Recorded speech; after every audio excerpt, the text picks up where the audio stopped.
একটি বৃষ্টির সকাল আর একদম অপ্রত্যাশিত একটি দিন। Hello everyone, welcome to day 3 of my 30 days blogging challenge. তো সকালে ঘুম থেকে উঠে দেখি প্রচুর বৃষ্টি নামতেছে। ভার্সিটির জন্য রেডি হয়েছিল ঠিকই, কিন্তু যাওয়ার উপায় নেই। সো ভাবলাম দেই আর একটা ঘুম। সো যেই ভাবনা সেই কাজ, দিলাম আবার ঘুম। উঠলাম সেই 11টার দিকে। উঠি, একটু পড়াশোনা করলাম, কজ 3টায় আমার একটা কেমিস্ট্রি কোর্সের এমসিকিউ এক্সাম। সো ওটার জন্য একটু প্রিপারেশন নিলাম।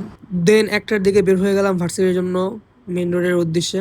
তারপর ঝটপট বাসে উঠে গেলাম। আর আজকের ওয়েদারটা অনেক সুন্দর ছিল, খুবই স্মুদি একটা ওয়েদার। দেন বাস থেকে নেমে একটি রিক্সায় করে চলে গেলাম ভার্সিটিতে। আর আজকের ওয়েদারটা এত সুন্দর ছিল, ঠান্ডা বাতাস, শান্ত একটা পরিবেশ, জাস্ট পারফেক্ট একটা ওয়েদার। তারপর দেখা হয়ে গেল বন্ধু মাসুদের সাথে। সো ওর পালা দেখে মনে হচ্ছে যে ও সুইসাইড টুইসাইড করবে কিনা চিন্তা করতে। তারপর ফাহিম আর মাসুদ আসলে একটা বিষয়ে মারামারি করতেছিল।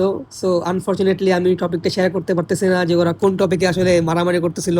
তারপরে আমি ক্লাসে ঢুকে গেলাম, দেন ক্লাসটা অ্যাটেন্ড করলাম। দেন ক্লাস থেকে বের হয়ে আবার খুব সুন্দর একটা ওয়েদার এনজয় করলাম। আসলে আজকের ওয়েদারটা অন্যরকম লাগতেছিল, খুবই স্মুথ।